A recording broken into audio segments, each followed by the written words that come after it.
¿Qué llevó a Marcelo Larín a creer, confiar y hasta tener fe por lo que veo yo? Porque tú tienes fe. ¿Estás 100% seguro porque, por lo que me has contado, has tenido experiencias cercanas de que existen los ovnis? Ah, ¿Cuál fue entonces ese? si es el tema, voy a cancelar la otra entrevista que iba a dar allá a Perú. Esto ya Vale, se lo me que tú quieras, cancela la que viene, que Bueno, viene, bueno. O sea, pero escúchame, por favor, escúchame. Yo quiero que tú me digas, mira, esto fue mi primera experiencia y la que me hizo creer en esto fue en tal lugar, aquí, allá, y detallitos que enriquezcan eso. va, mira, la primero quiero decirles a todos que yo estoy convencido plenamente que existe un Dios. Probablemente es muy diferente a como a ustedes se los han pintado desde chiquitos. Porque desde pequeños nos pintan a Dios, ¿sí o no? Nos dicen, mira, existe Dios. El niño no entiende, pero dice que existe Dios. Y muchos llegan a los 50 años y no entienden quién es Dios todavía. Entonces, tienen una idea diferente, así como el Islam te plantea un Alá diferente al Yahvé en el judaísmo o al Jehová del catolicismo. Te lo plantean diferente. Y eso que viene casi de un mismo escrito. Ahora, parto de eso, decir que yo estoy convencido de que existe esa fuerza suprema, independientemente como usted lo quiera llamarle, etcétera, etcétera. Yo estoy convencido de que existe Dios y es a Él a quien yo dirijo mis agradecimientos de todas las cosas que me ocurren. No se le adora a ninguna otra, ni estatua, ni extraterrestre, ni figura de nada. Eso es lo primero que quiero dejar recalcado. Ahora vamos con el segundo. Lo segundo es que empecé a plantearme de que ese Dios todopoderoso en el cual yo creo, que estoy convencido, era un insulto el decirle que solo creó a Adán y a Eva y a la raza humana que vive en este planeta en la superficie. Era como un insulto. No puedes decirle a alguien que es todopoderoso, pero vos mismo en tu mente humana lo limitas a decir que solo nos creó a nosotros. Me parecía que era un insulto para eso, pero antes tuve que tener un proceso y renuncié a mi libre albedrío. Pero ese es otro tema que hablaremos en otro momento, si vos No, pero gustas. espérate, renunciaste al libre albedrío, pero es que el libre albedrío es el que nos hace a nosotros pensar, creer y actuar como nosotros querramos. No puedes hablar en plural, no puedes decir nos hace, nos dice, porque a mí no me hace y Ah, vale, tampoco. vale. Para Entonces, ti, ¿qué es el libre como albedrío? ¿Cómo lo concibes? eso va a llevar otro episodio, pero voy a Ah, terminar de sintetizado. aclararte una cosa porque si no vas a dejar muchos abiertos, muchos temas abiertos, pero primero renuncio al libre albedrío. Vale. Eso es lo primero, busco esa libertad, renuncio y luego pasa todo lo demás. Estoy en Ciudad de México, luego que he pasado ese proceso quizá de expiación para que más o menos entiendan en la misma semántica de este concepto. Paso todo ese éxodo, como usted quiera llamarlo, llego a Ciudad de México. Estando ahí, se aparecen dos personas como translúcidas que pasan la puerta donde yo estoy. Te lo estoy resumiendo brevemente. Luego me dicen que ya ha llegado el punto en donde voy a conocer las otras creaciones de Dios. Ellos me llevan, e incluso, por ejemplo, Pablo, él relata que en su cuerpo espiritual fue llevado al tercer cielo, no su cuerpo físico, o sea, él fue llevado al tercer cielo y lo regresan otra vez. Esa experiencia viene del cuerpo astral. A mí me pasó muy similar a esto, porque el ser humano posee 7 cuerpos, el físico es el único que vemos y están los demás. Me toman ellos y voy al volcán Popocatépetl, allá en Puebla. En aquellos momentos yo ni siquiera sabía de ese volcán ni nada de eso, porque cuando llego a Ciudad de México no llego como turista, yo llego montado en el tren de la bestia que te he contado. O sea que a Entonces, los 15 años fue. ¿cómo? Fue a los 15 años cuando tú viajaste la primera vez a México. Sí, Mm, vale. sí, como te lo he relatado anteriormente.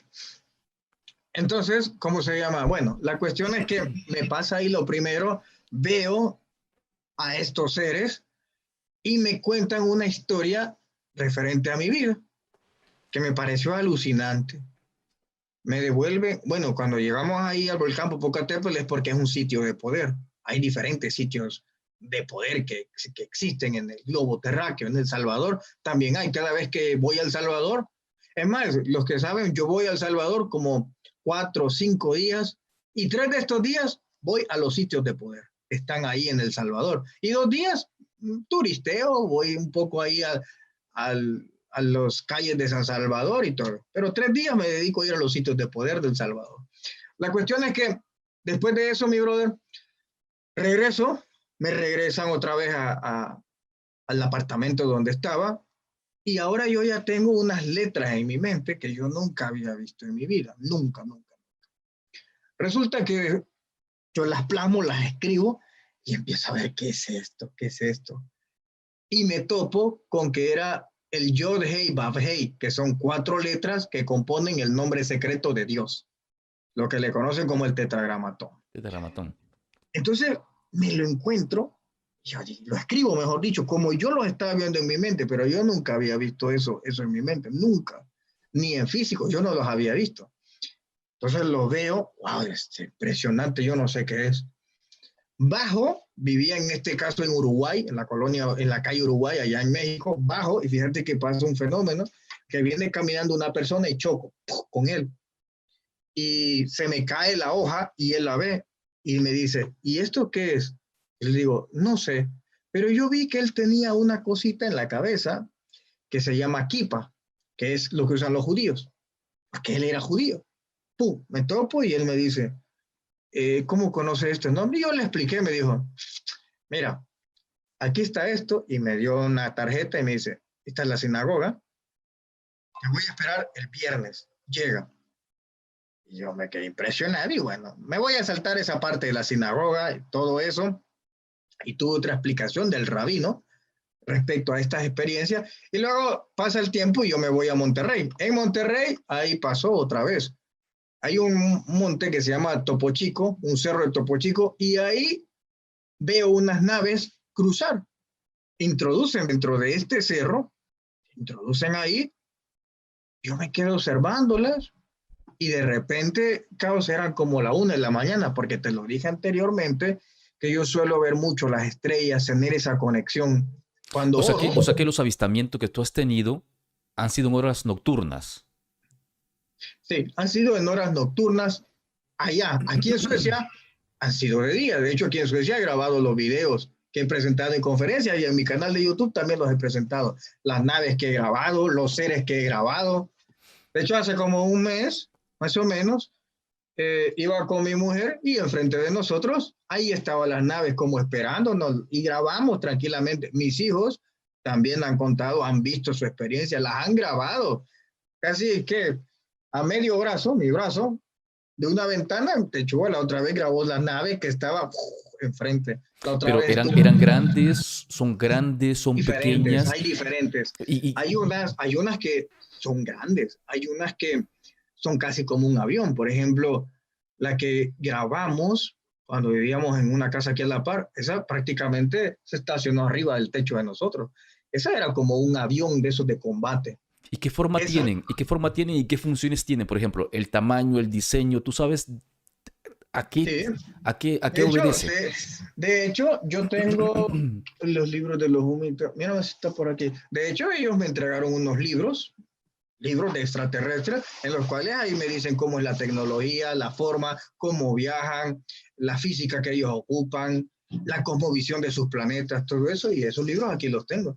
Entonces, hay diferentes formas, hay en formas triangulares, aunque ahora Estados Unidos también ha replicado este tipo de formas, pero tienen triangulares, hay en forma, los clásicos platillos voladores, hay unos que también son sin forma. Cuando son sin forma, van a ver ustedes unas luces que cambian de distintos, que no hay una forma en sí. Entonces, hay distintas formas, pero esas son las naves que vienen de otra dimensión y que funcionan a través del ADN de quien las pilotea. Entonces hay diferentes naves, las que han visto mis hijos.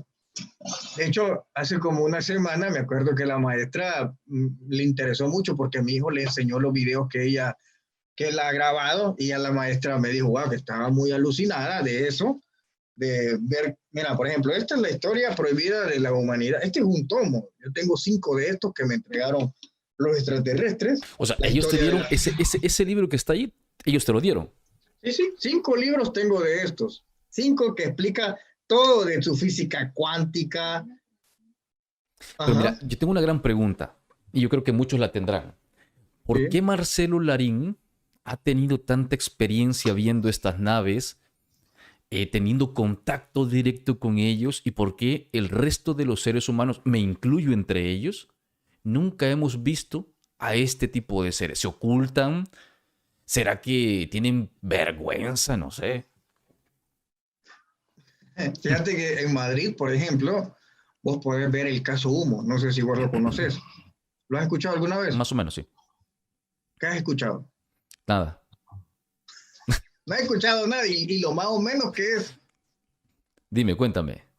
A El ver caso si. Humo, por ejemplo, fue en el año de 60, donde extraterrestres vivieron en Madrid. Estuvieron con los madrileños, un grupo selectivo. De hecho, ellos incluso le decían, mire, en tal momento se va a aparecer una nave en Aluche, y se aparecía. Aterrizajes y se aparecía. Esto fue en la época del 60. El contacto duró como 5 o 6 años de eso. Pero Eso mismo. estamos en la época de Franco. Pero, Estamos en la época de Franco, exacto, de aquel momento. Luego, y eso, hay testigos, naves, videos, todo. Después salió un tonto que dijo que él lo hacía, pero nunca pudo explicar cómo él hacía una nave, cómo él la piloteaba. Solo se le ocurrió decir, no, yo hago eso. Y quería hacer una broma. Era imposible que se hicieran bromas de ese calibre, con aterrizaje, con nave, con avistamiento. Era imposible. Luego esto mismo se replica en Italia.